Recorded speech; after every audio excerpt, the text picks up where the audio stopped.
But if it's lower, it's truly concept, right? Then we can only look at the entrepreneur. And the background of the entrepreneur does help, right? So, if this is a busy person who has persevered, right? This is like a resume check. It's actually not that different from you sort of investing in an employee or a staff. You're taking the determination of, is this guy a good bet for you, and is it worthwhile investing in that individual? I think it's very much like this. And so in those stages, we don't look for returns, we look for impact.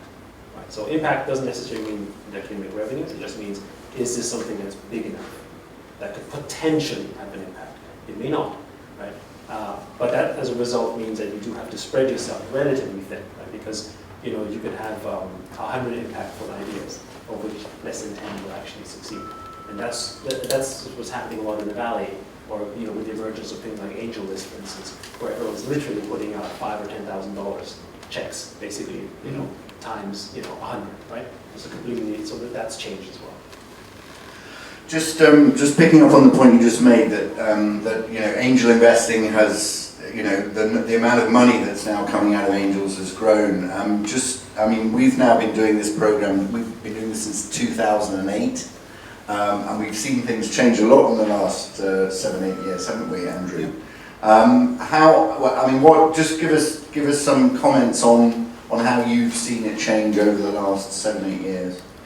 Well, I think we were just commenting earlier, but maybe up until about 18 months ago, we would get people coming to present at the British Chamber Angels programme, and that was the only time they had gone and made a presentation. But what we're seeing these days is that entrepreneurs and coming to raise money, they have not just going to the British Angels programme, they have maybe presented at 3 or 4 other fundraising programmes in Hong Kong, and indeed they have come to Hong Kong from perhaps Singapore or Mumbai, and they're doing 3rd, 4th presentations. So I think what we're seeing is that young entrepreneurs these days are very, very mobile, and they don't just go to one source, they will go to various sources, and they're on a circuit, if you like. That's one change that we have seen, I think, in the last 18 months. Sure.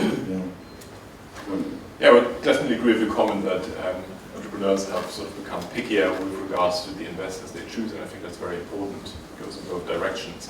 I think I'm not treading on any toes here today, but one mistake you might want to avoid is taking a big check from one single, rich sort of Hong Kong businessman who then takes half of your company for it, because there's something to be said for a diversified investor base. You can access sort of more know-how, a wider network if you just bring a few people together. Also, it shields you in case one or two of those sort of angels are disappointment. And I think sort of Hong Kong entrepreneurs are realizing that, and sort of making the whole fundraising thing a little bit more competitive. And as you say, go to different events, different cities in order to build that sort of group of investors. I think also there's, I definitely agree. I think the other advantage of having sort of many investors is the relative amount each investor puts in is not that big. Right? So I've seen a lot of angel deals recently in Hong Kong syndicated across literally 20 people at 25 to 50K a pop. Right? It's like, whoa, right? This is like, but because now you have this sort of structure where you appoint one director to be the syndicate lead, so maybe they get a little bit of additional for managing it. The entrepreneur doesn't get bogged down with basically handling, let's say 20 investors, right? Because that would be the death of the company, right? And so you have to talk to all of them. And that sort of norm is more acceptable. And I think there's also a macro trend as well. And the macro trend is that there is a larger absolute number of people who are wealthier than before. Right? And of course, there's the other one, there's more people who are poorer too, but we won't go into that today.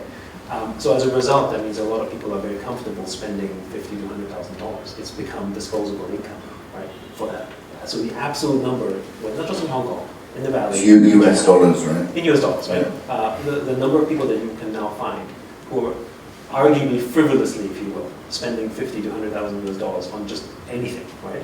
It's much, much larger. Right? And you can see this clearly in the luxury segment, right? I mean, that's perfect proof of, frivolous spending. So that frivolous spending money, if you will also go into startups, right? Because it's risk money that you can afford.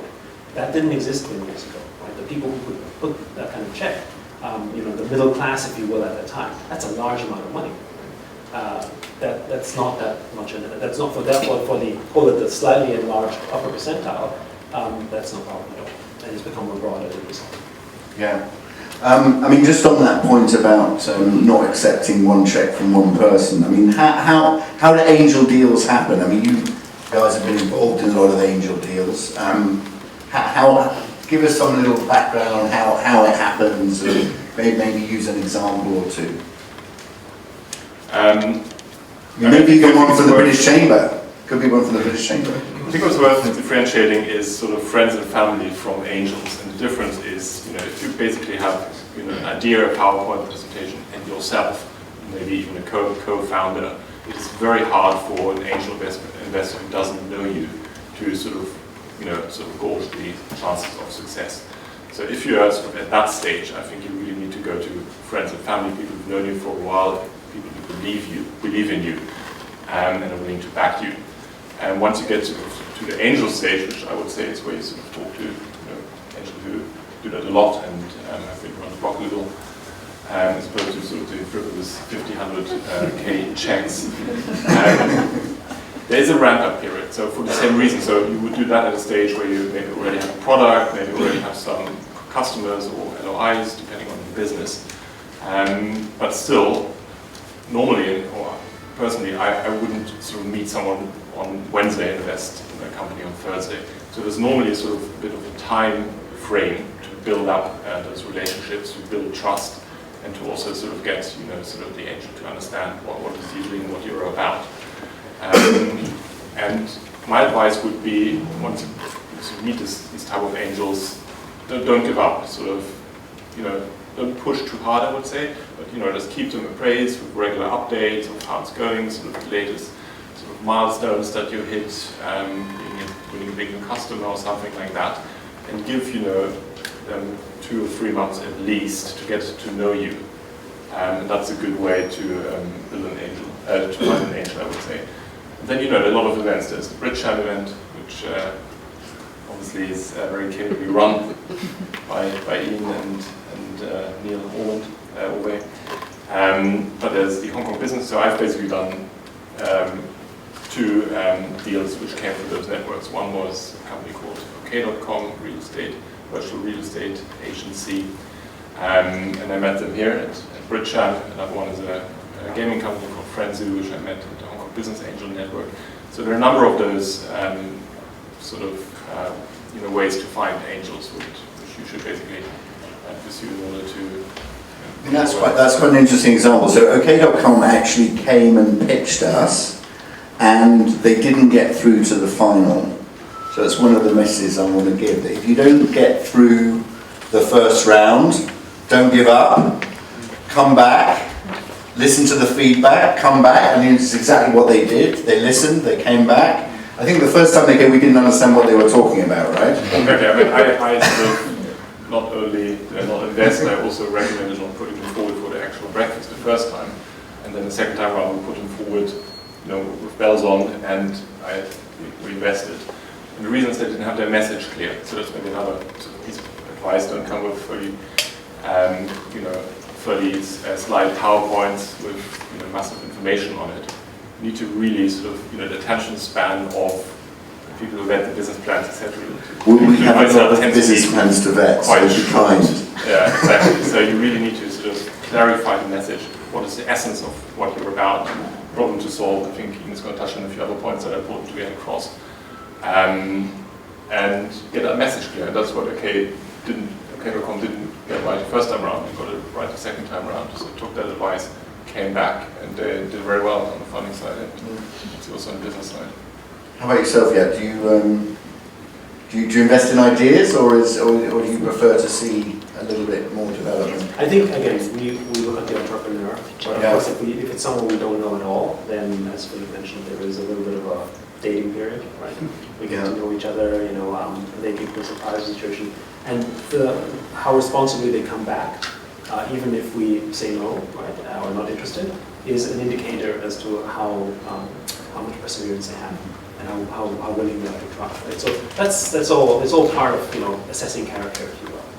Right? If we know this person from before, or we've invested in before and it didn't work out, but we've seen how they work, then we would probably follow on for the new deal because we like the character. Because sometimes there are cases where business fails completely out of your control, right? You know, government reasons or whatever.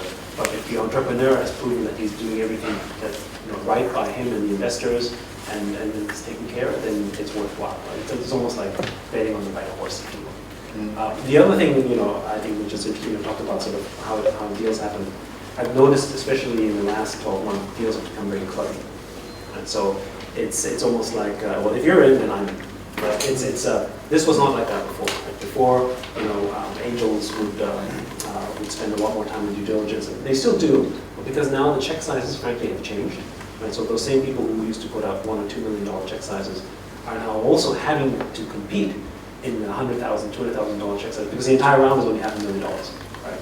So either you just miss out completely, right? But the amount of work that you need to for due diligence that you need to put forward for a deal that's 3 or 5 million versus $500,000, where you only get maybe 200,000, it's completely different. Right? So safety in numbers becomes essentially the approach, which is okay. Well, I trust these 3 guys. I think they know their stuff, and this is the feedback, and so I will follow with them, right? Because it's such a small market, right? And this has positive and negative implications, right? The negative implication, of course, is that you have a lot of what could be could be looked at as relatively easy money. So raising seed funding is not the challenge anymore, I think, today. It's Series A that's a challenge. Seed, frankly, if you have a reasonable idea with a good execution team, I think you will find funding sources, not necessarily in Hong Kong, but somewhere around the world.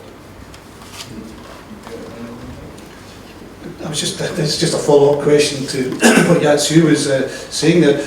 How do these entrepreneurs get that message out to angel investors? Do they have a list of angel investors? You're saying that people are competing for participations yes. now.